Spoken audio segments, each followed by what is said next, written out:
اور میں اکثر اپنے دوستوں سے کہتا ہوں کہ آپ اللہ کا شکر ادا کرو، ورنہ آپ جا کے جن اسلامی حکومتوں میں علماء کے پاس سیاسی قوت نہیں، ان کے پاس بولنے کی جرت بھی نہیں، وہ کچھ بول بھی نہیں سکتے، آپ جا کے دبئی میں ایک شیخ، ایک خطیب صاحب، وہ اچھی طرح میرے جیسا یہ چوغا، اس کے اوپر عود کا عطر، ہاتھ میں اچھا سا خاصا موبائل، باہر اچھا سا فراڈو، یہ سب کچھ فیسیلیٹیز، اس کے ساتھ وہ آ کے جب خطبہ شروع کرے گا، سرکار کی جانب سے جو چیز لکھا ہوگا وہ اس پر بحث کریں گے، نماز پر، زکوٰۃ پر، حج پر اور ان چیزوں پر، والدین کے حقوق پر۔ ان میں یہ جرت نہیں کہ وہ یہ کہے کہ دبئی کے ساحل سمندر پر جو کچھ ہو رہا ہے یہ خلاف شریعت ہے۔ دبئی کا ایک بھی عالم دین اپنے منہ سے یہ بات نہیں نکال سکتا، بلکہ دبئی تو دبئی ہے۔ آپ سعودی عرب میں جائے، مسجد نبوی شریف میں شیخ عبد الرحمن الحذیفی، جس کا جرم صرف اتنا تھا، جس نے کہا تھا کہ والخمینی امام الضلالہ، بس مجھے وہ الفاظ یاد ہے، اس جرم کی پاداش میں اگر کوئی مسجد نبوی شریف میں آپ صلی اللہ علیہ وسلم مبارک کے روضہ اطہر کے ساتھ 10 گز کے فاصلے پر آپ صلی اللہ علیہ وسلم کے رفیق حیات حضرت ابوبکر صدیق کی صداقت کو بیان نہیں کر سکتا، اور یہاں پر پاکستان میں ایک بہت ہی غریب اور فقیر اور ملنگ عالم دین ہو، وہ صرف مسجد میں نہیں، وہ چوک چوراہے میں بھی نہیں، وہ اسمبلی فلور پہ کھڑے ہو کے الحمدللہ ابوبکر صدیق کی صداقت کے لیے قانون سازی کرتا ہے، تو آپ کیا سمجھتے ہیں یہ جمعیت علماء ہمارے لیے نعمت نہیں ہے؟ بہت بڑی نعمت ہے۔ بس میں آخری بات کہتا ہوں، ایک ساتھی نے بتایا کہ ہمیں منع کیا گیا ہے کہ آپ لاؤڈ سپیکر میں تقریر نہ کریں، یہاں پر تو یہ حالات بہت زیادہ بگڑے ہیں، مجھے پتہ ہے، لیکن یہ پنجاب کے علماء کو اللہ رب العالمین کی طرف سے تھوڑی سی وارننگ ہے کہ یہ سیاست کیوں نہیں کرتے ہیں، یہ الیکشن میں وڈیروں کے پیچھے کیوں چلے جاتے ہیں۔ اگر انہوں نے اپنی سیاسی طاقت بنائی ہوتی، کسی کو بھی یہ جرت نہ ہوتی کہ وہ جا کے مسجد کے اوپر سے لاؤڈ سپیکر وہ اتار کے باہر گلی میں پھینک دیتے، کسی کو یہ جرت نہیں ہوتی۔ KPK میں بھی علماء ہے، ہم بھی لاؤڈ سپیکر میں تقریر کرتے ہیں۔ مجھے کسی ایک عالم نے کہا کہ مجھے پولیس چوکی سے یہ لیٹر آیا ہے، اس میں لکھا ہے کہ جمعہ کے دن آپ نے خطبہ لاؤڈ سپیکر پر نہیں دینا ہے۔ میں نے IG سے رابطہ کیا، IG خیبر پختونخوا ناصر درانی سے، یہ کیوں منع کیا آپ نے ان لوگوں کو؟ انہوں نے کہا کہ یہ تو قانون ہے۔ میں نے کہا قانون کب سے بنا ہے؟ اس نے کہا بہت پہلے سے بنا ہے۔ تو میں نے کہا آپ اب اس کو امپلیمنٹ کیوں کروا رہے ہو؟ اس نے کہا کہ جی بس اب تو حالات کچھ اس طرح بن گئی۔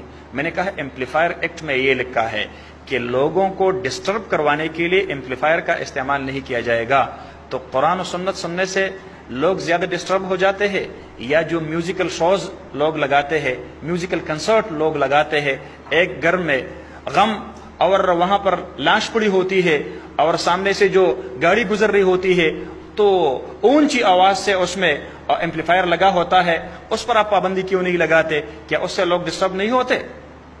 مجھے جواب میں کہنے لگے کہ مولانا صاحب بس ہم کیا کریں، ہماری مجبوری ہے۔ میں کیا مجبوری ہے؟ اگر جس دن آپ نے یہ چوکوں اور چوراہوں پر ہونے والے دھرنوں اور مجروں پر پابندی لگائی لاؤڈ سپیکر میں، اسی دن ہم جمعہ کا خطبہ بھی لاؤڈ سپیکر پر نہیں دیں گے۔ لیکن اگر وہ اپنے دھرنے اور اپنے مجرے اور اپنے میوزیکل شوز اور اپنے میوزیکل کنسرٹ کے لیے لاؤڈ سپیکر کا استعمال کر رہے ہو، وہاں پر ایمپلیفائر ایکٹ لاگو نہیں ہوتا، تو میں انشاءاللہ اپنے قرآن و سنت کی تبلیغ اور پرچار کے لیے لاؤڈ سپیکر کا استعمال ہم ضرور کریں گے۔ اس پر کوئی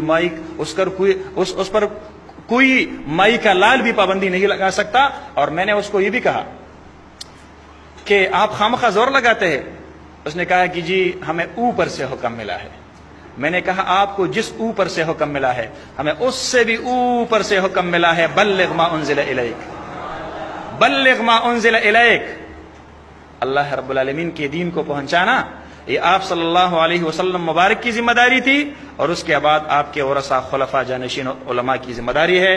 ہم اپنی ذمہ داری کو پورا کرنے کے لیے لاؤڈ سپیکر کا بھرپور استعمال کریں گے۔ اور اگر آپ نے خامخواہ FIR کٹوانی ہے تو سب سے پہلے FIR میرے خلاف کٹوائے اور میرے لیے ہتھکڑیاں لائے۔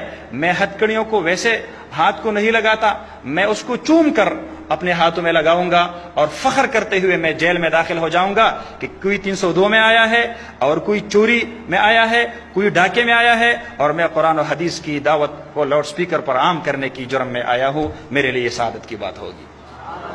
الحمدللہ اس دن کے بعد اس نے پھر اس طرح کی کوئی ڈائریکشن نہیں ایشو کی ہے۔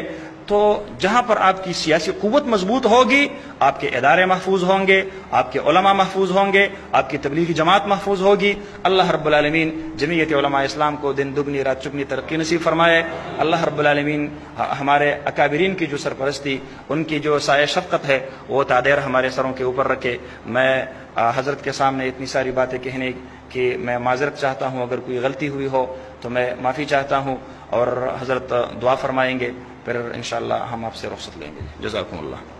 لا إله إلا الله، لا إله إلا الله، لا إله إلا الله، ما لنا رب سواه، لا إله